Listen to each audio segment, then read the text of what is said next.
Assalamualaikum warahmatullahi wabarakatuh. Bismillahirrahmanirrahim. Alhamdulillahirabbil alamin. Wa afdhalus salati wa atammu taslimi ala sayyidina wa maulana Muhammadin khatamil anbiya'i wal mursalin wa ala alihi wa sahbihi ajma'in. Subhanaka la ilma lana illa ma 'allamtana innaka antal alimul hakim. Rabbi shrah li sadri wa yassir li amri wahlul 'uqdatam min lisani yafqahu qawli. Wala haula wala quwwata illa billahil aliyil azim. Amma ba'du. Hadirin bapak-bapak, saudara-saudara, ibu-ibu jamaah Masjid Jami Darul Ilmi yang berbahagia, dalam kesempatan siang kali ini seperti biasa di dalam kitab Bulughul Maram saya akan baca salah satu hadis. Hadis itu datangnya dari Sayyidina Ali bin Abi Thalib. Wa an Ali bin Abi Thalibin radhiyallahu taala anhu qala Rasulullah sallallahu alaihi wasallam, idza ata ahadukumus salat wal imamu ala halin falyasna kama yasnaul imam. Rawahu at-Tirmidzi. Bapak-bapak, saudara-saudara, hadis ini datangnya dari sahabat Nabi. Ini lengkap sekali ini. Sahabat Nabi juga, sepupu Nabi juga, bahkan menantu beliau, yaitu Sayyidina Ali bin Abi Thalib. Dan hadis ini Nabi kita Muhammad SAW bersabda, idza ata ahadukumus sholat, apabila di antara kalian mendatangi tempat sholat, yang dimaksud sholat di sini adalah sholat berjamaah. Ketika di antara kalian datang sedangkan sholat jamaah sedang dilakukan, wal imamu ala halin, dan imam sedang melakukan sesuatu perbuatan, falyasna kama yasnaul imam, maka orang yang baru datang itu falyasna melakukan, mengerjakan, kama yasnaul imamu, seperti yang dikerjakan atau yang diperbuat oleh imam.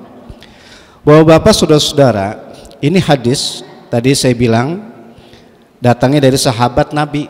Ini tadi saya bilang lengkap bahasa saya ini, karena Sayyidina Ali itu ya sepupu Nabi juga, tentu sahabat ya, dalam waktu bersamaan menantu Nabi ya, yaitu sahabat Ali bin Abi Thalib.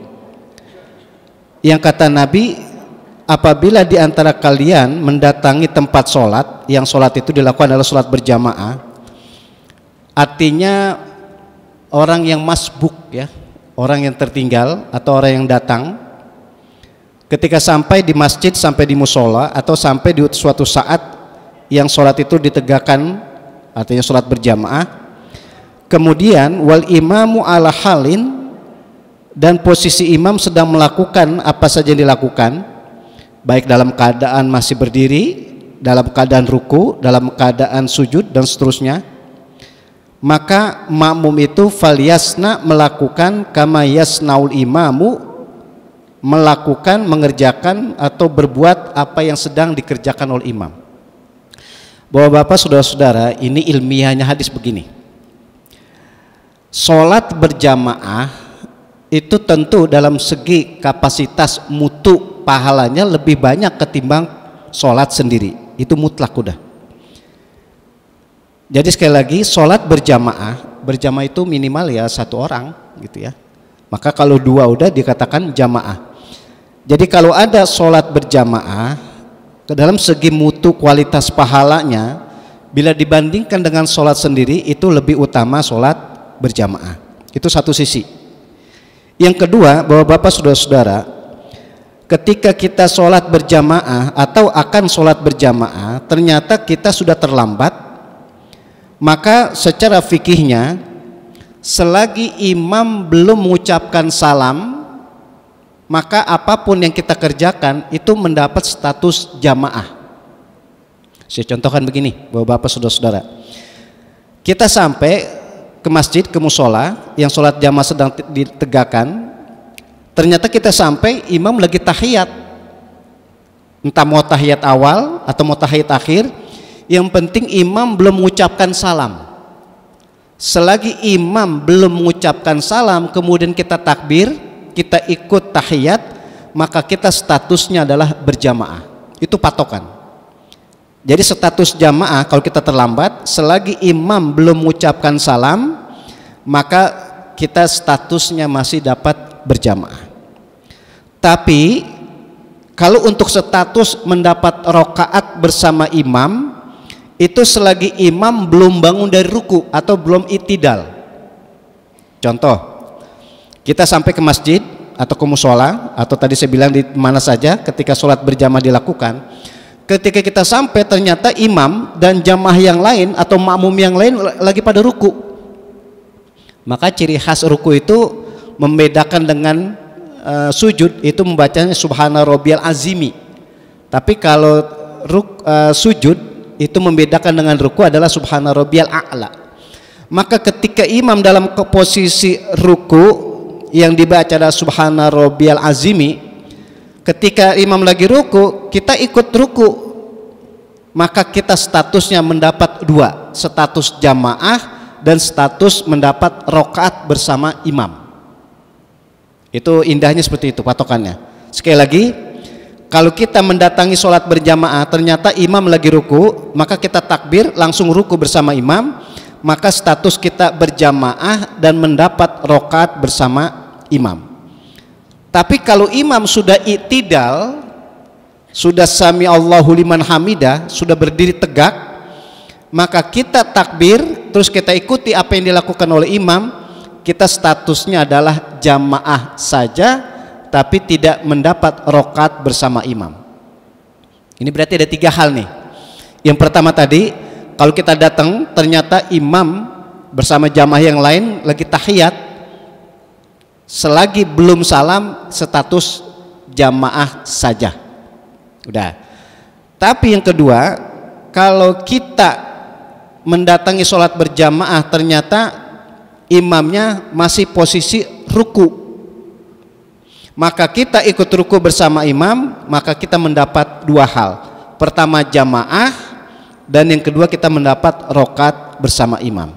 Kalau yang ketiga tadi, kalau ternyata kita sampai imam sudah i'tidal, sudah bilang sami Allahu liman hamidah, maka kita tetap bertakbir, kita ikut seperti apa yang dilakukan oleh imam, maka status kita sekali lagi berjamaah saja tapi tidak mendapat rokaat bersama imam. Bapak-bapak, saudara-saudara, sangat-sangat penting ini yang saya kemukakan, karena keseharian kita yang namanya manusia kadang suka lupa ya. Jadi patokannya hadis ini mengingatkan, dan kita diingatkan oleh Nabi kita Muhammad sallallahu alaihi wasallam. Yang pertama, sholat berjamaah itu lebih utama, tentu pasti ya, pahalanya kita punya keyakinan lebih besar ketimbang ketika kita sholat sendiri. Yang kedua tadi, patokan berjamaah itu adalah selagi kita datang ke tempat sholat berjamaah, apapun yang dilakukan oleh imam kita ikuti. Kalau ternyata imam itu sudah i'tidal, artinya selesai ruku, maka kita mendapat status jamaah saja.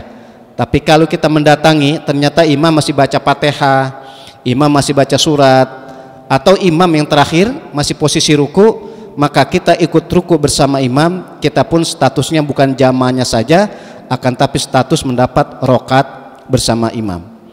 Bapak-bapak, saudara-saudara, itu hal-hal yang berkaitan tentang hadis di sini. Ada hal yang menarik di dalam hadis ini, bapak-bapak, saudara-saudara, begini. Kalau kita jadi makmum, itu statusnya apapun yang dilakukan oleh imam harusnya ya, ini bahasa saya nih, harusnya atau cara fikih itu wajib kita ikuti. Nanti dah akan saya ungkapkan pelan-pelan.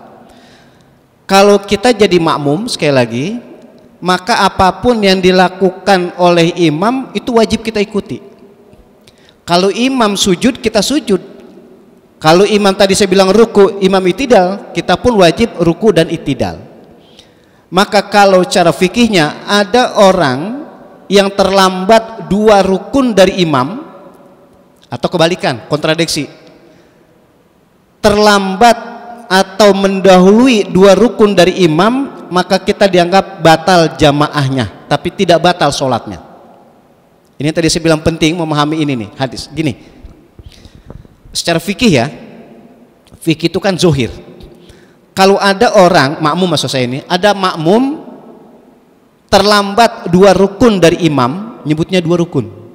Atau kebalikan, mendahului 2 rukun dari imam, maka batal jamaahnya, batal status menjadi makmumnya. Akan tapi sholatnya tetap sah. Contoh begini, imam selesai baca Fatihah, kemudian imam selesai baca surat, kemudian ruku, habis ruku i'tidal, kemudian sampai mau sujud, ternyata makmum masih diri aja. Bahasa kasarnya begini, imam udah sujud, makmum masih diri aja. Surat apa yang dibaca itu? Al-Fatihah dibaca, surat yang lain dibaca. Imam udah sujud, makmum masih diri, itu dianggap dia sholat sendiri. Kenapa? Sebab terlambat lebih dari 2 rukun. Nah, ini patokan. Kalau terlambat 2 rukun dari imam, maka batal jamaah. Saya tidak bilang batal sholatnya, dianggap sholat sendiri, tidak berjamaah gitu. Makanya tadi apapun yang dikerjakan oleh imam, kita refleks, spontan, langsung ikutin. Itu kalau kita terlambat 2 rukun, artinya minimal 2 rukun. Atau kebalikan, kita mendahului imam, imam masih baca Al-Fatihah, kemudian baca surat, apa bahasa kita nyalip kita kebut. Imam masih baca surat, kita langsung ruku, habis ruku i'tidal, kita sujud. Kita udah sujud, imam masih diri, masih baca surat, maka batal jamaah kita. Status kita bukan jamaah lagi, status kita bukan makmum lagi, akan tapi status kita seperti sholat sendiri. Itu disebut namanya terlambat 2 rukun dari imam, atau kebalikan, mendahului 2 rukun dari imam, itu dianggap mufarokoh, berpisah. Itu dianggap tidak berjamaah lagi, akan tapi tetap sholatnya tetap sah, tapi distatuskan sholat sendirian. Nah, apakah boleh ketika kita lagi sholat berjamaah mufarokoh, berpisah? Ini satu-satunya sholat, bapak-bapak, saudara-saudara, saya bilang satu-satunya nih, satu-satunya sholat yang harus, atau cara orang Betawi nyebutnya kudu berjamaah, itu sholat Jumat. Jadi sholat Jumat itu satu-satunya sholat wajib ya, itu tidak bisa dilakukan dengan sendiri-sendiri. Akan tapi mau tidak mau, orang kena orang harus berjamaah. Oleh karena itu tadi saya bilang, kalau kita lagi sholat berjamaah, itu kita memisahkan diri boleh. Entah sholat zuhur, asar, maghrib, isya, subuh boleh. Tapi situasionalnya penting. Jangan kita memisahkan mufarokoh itu selagu-lagunya kita aja, semuanya kita, jangan. Ada waktu atau kondisi yang mungkin kita harus lebih cepat. Contoh biar gampang begini, kita lagi di stasiun, kita sholat di musolahnya, ternyata kebetulan kita jadi makmum, ya, imamnya ini agak lambat, agak pelan, sedangkan ini udah ada pengeras suara ngumumin kereta sebentar lagi mau berangkat, sedangkan itu kereta yang diumumin mau berangkat, kita mau naik itu. Sedangkan kita pastiin kalau kita ngikut, kita bilang kita pastiin kalau kita ngikut jamaah terus bersama imam, bisa jadi terlambat, ketinggalan. Itu kita kebut, nggak apa-apa, itu namanya mufarokoh, kita duluin. Paling imam juga paham. Andai kata ada makmum mufarokoh, duluin, paham. Kenapa? Oh berarti tadi diumumin itu kereta dia tuh, makanya jenduluin, nggak apa-apa itu. Gitu. Itu disebut namanya tadi mufarokoh, diperbolehkan memisahkan diri dari sholat berjamaah boleh, tapi tentu situasinya, sikonnya memang memungkinkan. Nah, atau mungkin apalagi kalau di airport lebih-lebih lagi ya. Intinya mufarokoh, memisahkan diri dari sholat berjamaah itu boleh, disesuaikan dengan keadaan.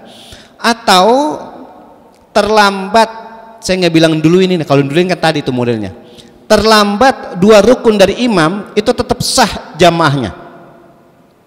Kalau tadi kan kita terlambat, itu dikatakan batal jamaahnya.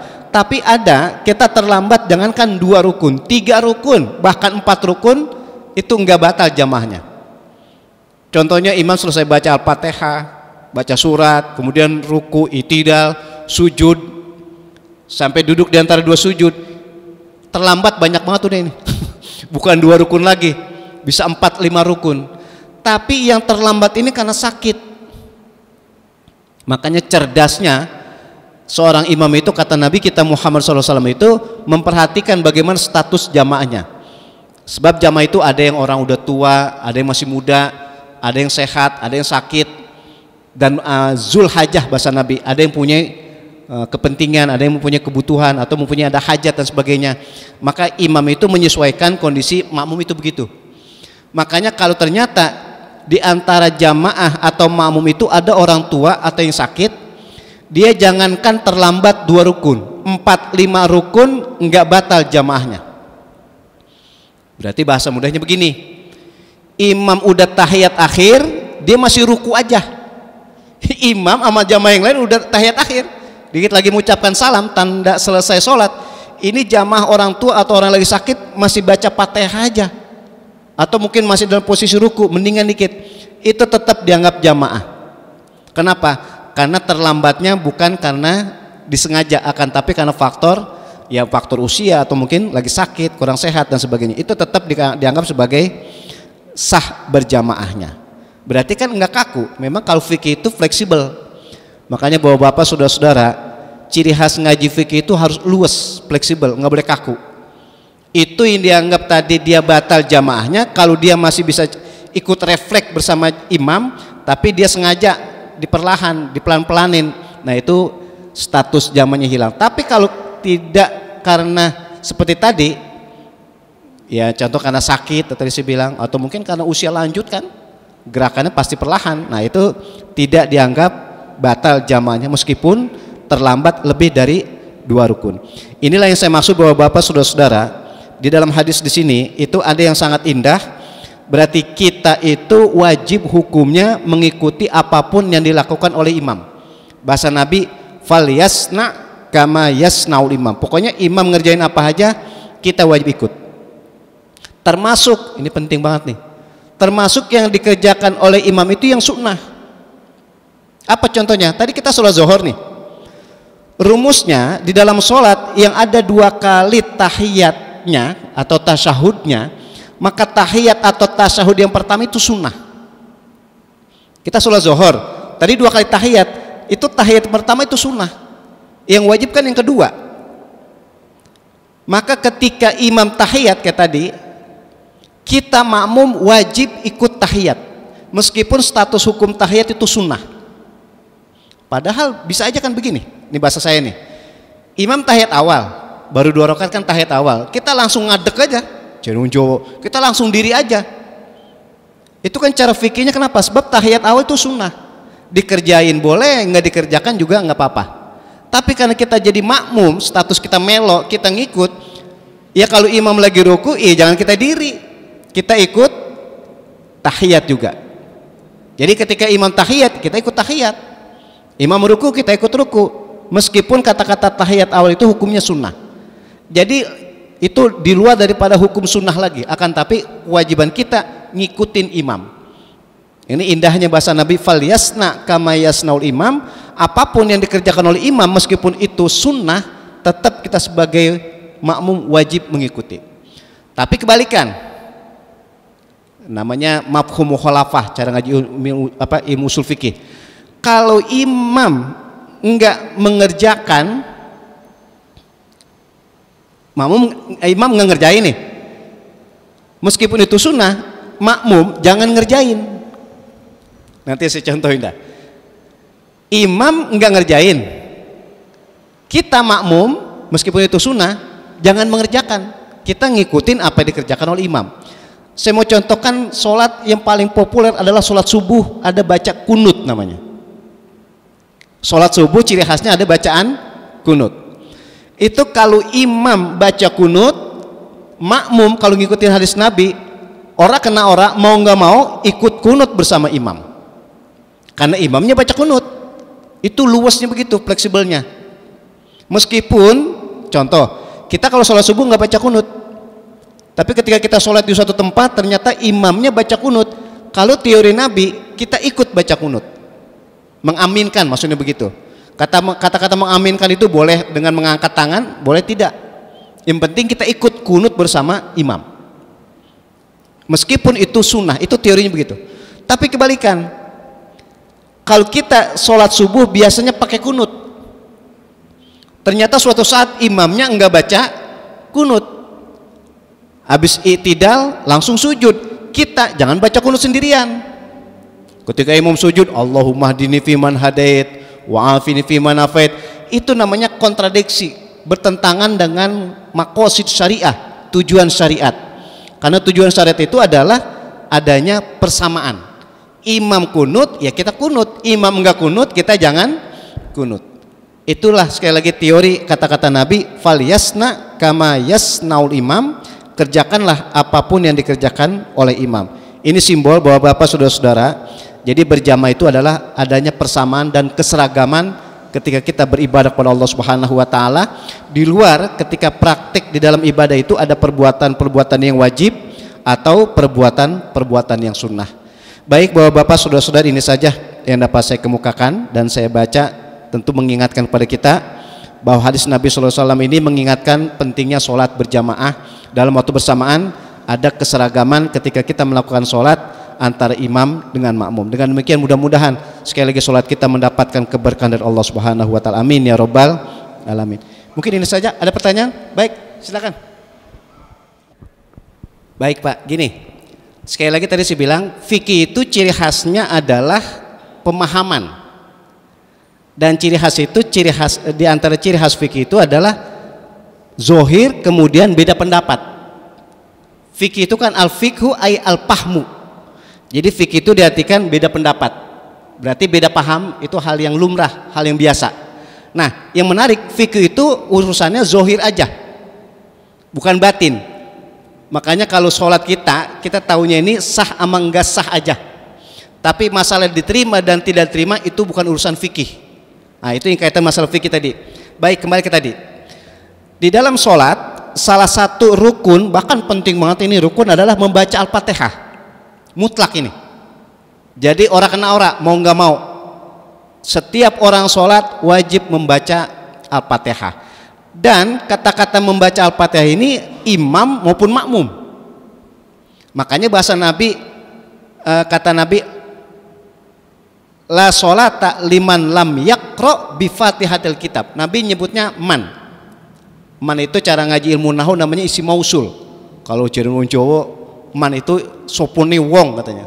Kata-kata sopone wong berarti imam maupun makmum. Intinya orang yang sengaja di dalam sholat nggak baca Al-Fatihah nggak sah. Satu.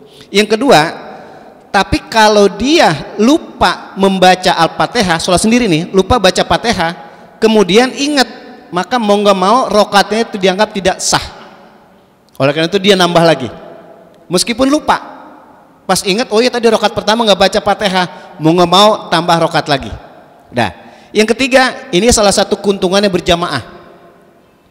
Kalau imam mutlak ya, kudu baca Fatihah. Nah, makmum bisa jadi lupa, gitu.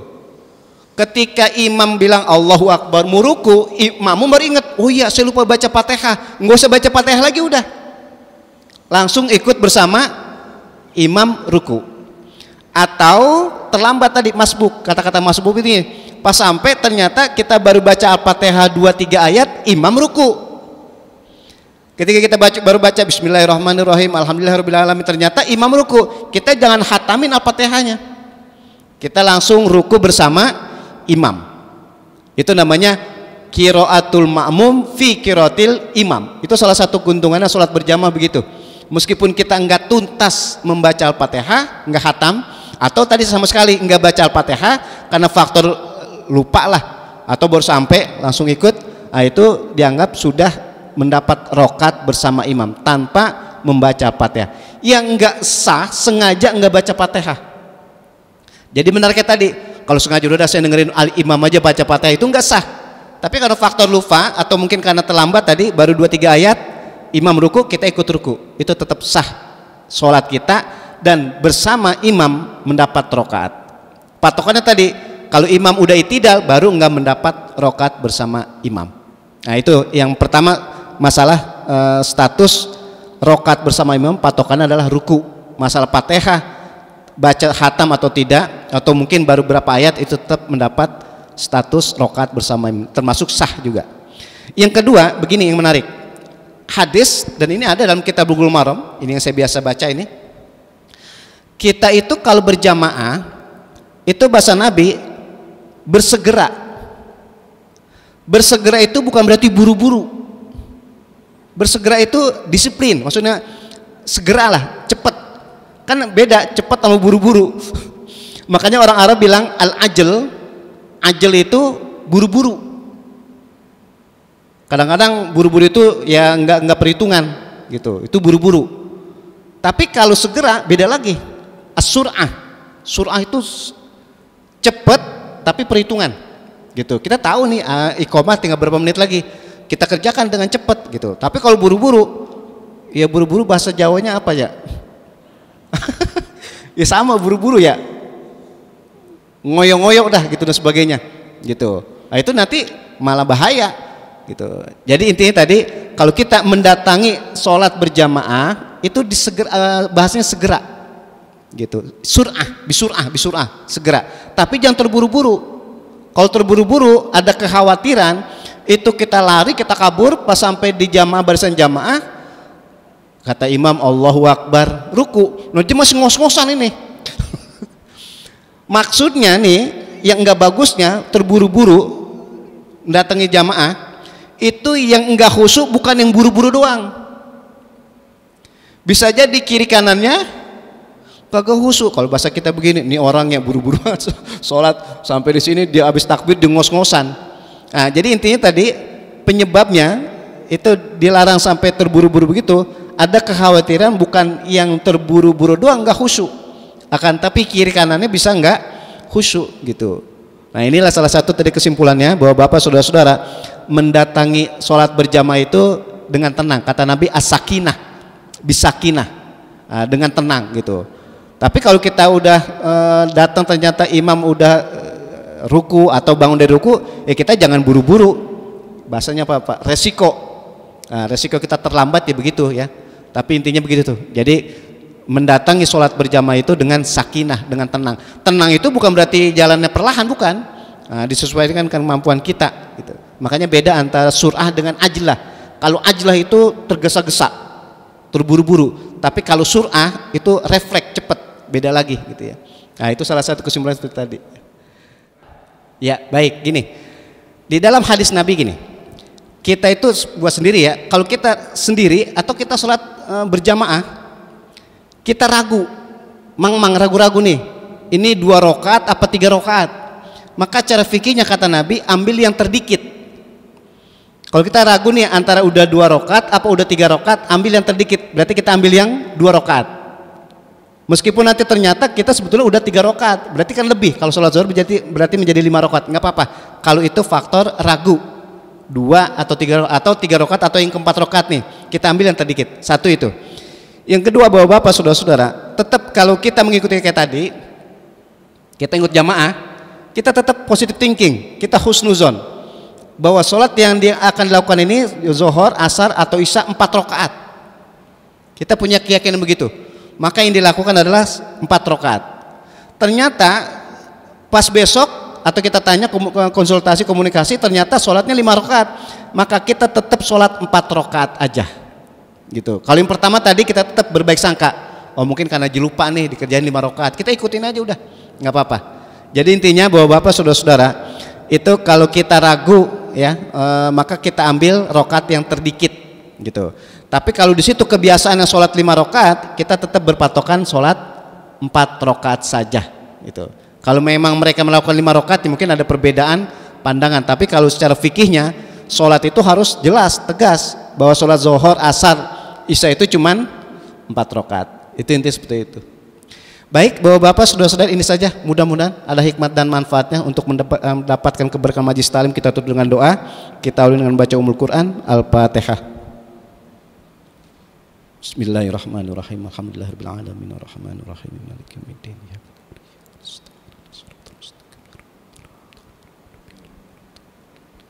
wa'fuani karim wa'fuani karim wa'fuani ya mujibas sa'ilin. Allahumma a'inna ala dzikrika wa syukrika wa husni ibadatik. Allahumma ighfir lana dunubana wa liwalidayna warhamhuma kama rabbayana shighara. Allahumma anfa'na bima 'allamtana wa 'allimna ma yanfa'una wa zidna ilman nafi'an wa amalan mutaqabbalan bi rahmatika ya arhamar rahimin. Fadlika dawum fiha subhanakallahumma wa tahiyyatun fiha salam wa akhiru da'wahum anil hamdulillahi rabbil alamin. Assalamualaikum warahmatullahi wabarakatuh.